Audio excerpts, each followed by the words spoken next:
Hi friends, Russell West here. Welcome to the second week of the business of care, help, and development. In the first week of class, I uploaded a media experience called The Danger of One Story, of having one story. In addition, I have given you some time to make sense of the textbooks, the syllabus, those sorts of things, and was very aware that many of you were unavailable to get into the online classroom. The course managers made me aware that many of you were in camp. You had your work responsibilities prevented you from getting here. So lo and behold, late Sunday night, 120 posts appear, and now the pressure is on my side. So I'm buried for the day to catch up with you. But it was clear to me that you had dug into your materials, you had made sense of what was there, but there still seems to be a little bit of confusion about what exactly does the professor want, as well as a few cues that my inability to get on top of everything that our computer system demands may have created some of that confusion. So let me see if I can set things straight as we get ready for our second week. These are the key priority times I want you to know about. Midnight on Wednesdays, midnight on Saturdays. Those are the two time frames I want you to have in mind. So from Saturday evening until Wednesday in the middle of the training week, you should be reading, reviewing, absorbing the media messages, reflecting on your life, reflecting on your organization, and asking yourself, how does all this stuff integrate for me?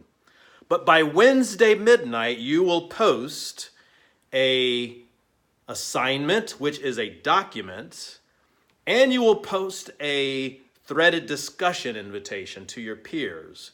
That will be taking an excerpt from that first assignment. Now let me talk about that more closely. If you haven't done it yet, I need you to print a copy of your syllabus or look at it on a screen and get familiar with the three assignments. Several people emailed me through the week and they had very basic questions about how the course was supposed to work. And I asked in a couple of cases, have you read the syllabus yet? In every case, they had not. I want you to let that sink in. The syllabus is where I've made my promise to you as to what we are going to do. If the computer system cannot facilitate what the professor is trying to do, I want you to default to the syllabus. I'll keep trying to fix the computer, but I'm not going to let the computer to drive good learning design. And I'm asking you to understand that and to absorb that. So use common sense as it pertains to dates and irregularities that you may find in the computer interface and go with what I've put in print in the syllabus.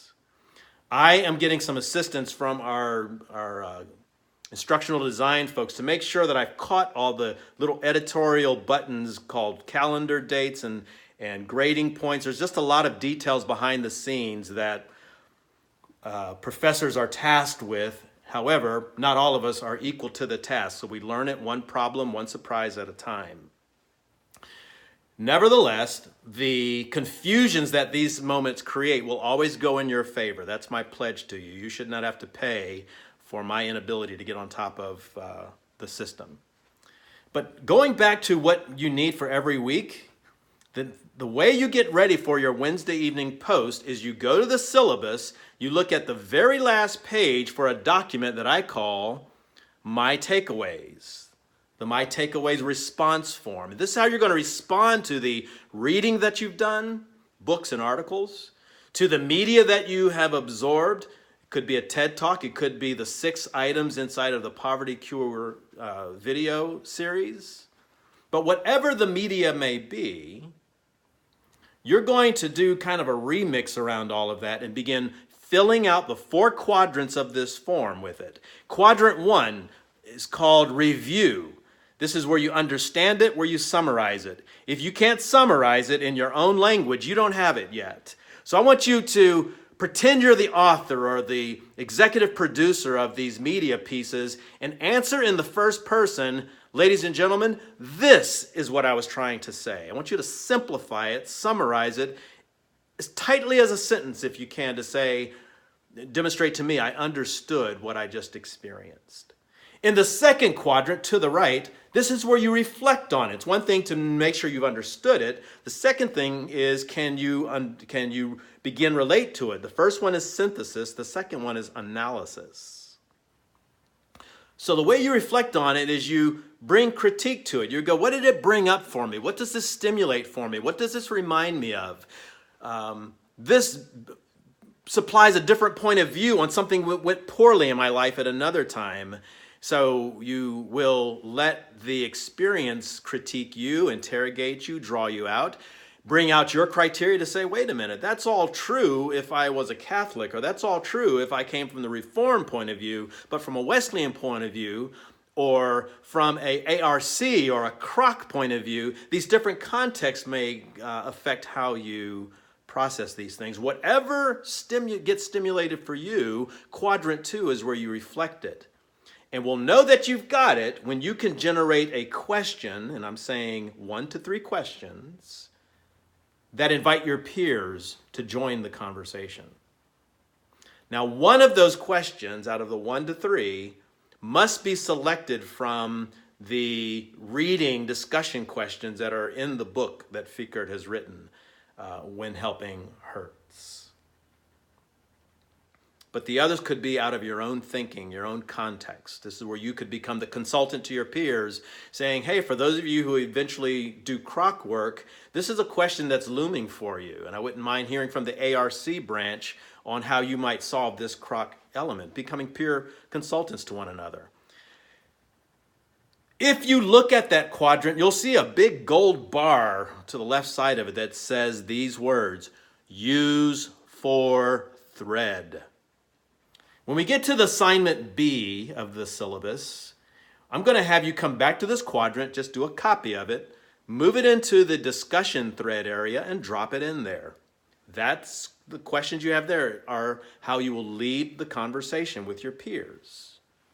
However, I want you to, when you do that, you're going to have to give location or page numbers that help us go back and read for ourselves the thing that you raised the question about. So make sure that you've grounded it in citations so that we can go back and read and refresh ourselves to respond. Quadrant 3 is where you recall. If the first one is review and the second is reflect, the third quadrant is recall. This is where you write about an experience. You relate it to one of your past experiences. This is where your story comes in. And then lastly, responding. If all of our learning ends with you just being a great knower, then you're caught in that Pauline problem of knowledge just puffing up, but love makes a difference in things. We want our learning to move to the world of embodiment, and embodiment to show up in incarnation in a local context or in a context that you can envision in the future. So there needs to be a response. You got to own it. This is planning language. And I don't want to own it and get to sound like, well, I'm going to pray for this thing. Well, that is a kind of behavior, but I know a lot of things that looks like prayer that's merely work avoidance. So feel free to pray. However, I'm asking you to express commitments in terms of this learning requires me to do X, Y, Z in a different way.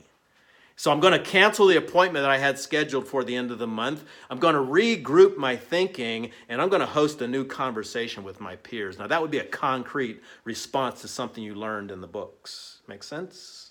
Hope it makes sense.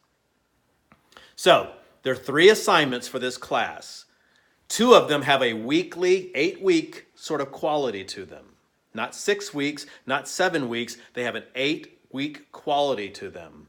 Media, articles, and books. Those are the 3 texts that you're going to draw your meaning from. So the first one is going to be preparation for your discussion. Assignment B is having the discussion. This should happen by Wednesday night, and you should reply to 2 peers by midnight on Saturday. I'm suggesting you use quadrant 2 as the content of your thread. I hope this is clear.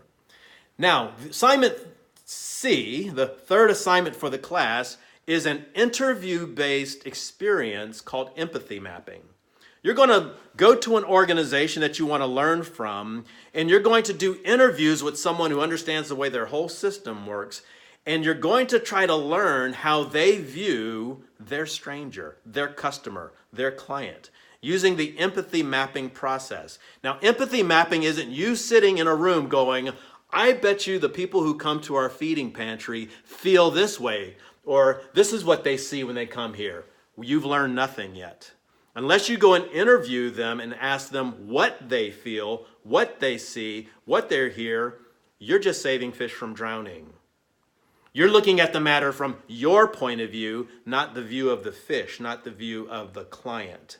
So the best spiritual work you will do in this class will be keeping yourself affirmed in terms of who you are. You will decenter yourself from the care episode, from the help episode, from the development episode, and set at center the one who finds himself in partnership relationship with you. And you become the learner. The stranger always brings the gifts. And usually the gifts are the emancipation for those who may have more power, privilege, or experience. They may be farther down the road, but they're not some different order of human being. It's dangerous if you have only one story. So, I look forward to meeting you in the classroom and talking about how you're prepared to adjust your life to be listening, hearing, available, not burned outable, because those who will help themselves will do the heavy lifting for themselves. Those who've come to partner will bring reciprocity to the conversation. Everyone has gifts. Being rightly related to them is to rightly sequence how the gifts work together in a collaborative effort that causes all the boats in the harbor to rise, including my own heart, which desperately needs the life and emancipation that a stranger can bring to it. So, as we begin the second week of class, just know I've got a lot of grace for the sort of the strange outworkings of the way the first week. Many folks were in family camp. Many didn't understand the syllabus. Some didn't have textbooks. That's great. Russell's all gracious on that. Don't fail to watch the TED Talk. I tell you, you'll miss key points in the Poverty Cure if you've missed the TED Talk and the ones to come. So, nestle in there. Let's have a great conversation as peer consultants to one another. I look forward to learning from you and with you, my friends.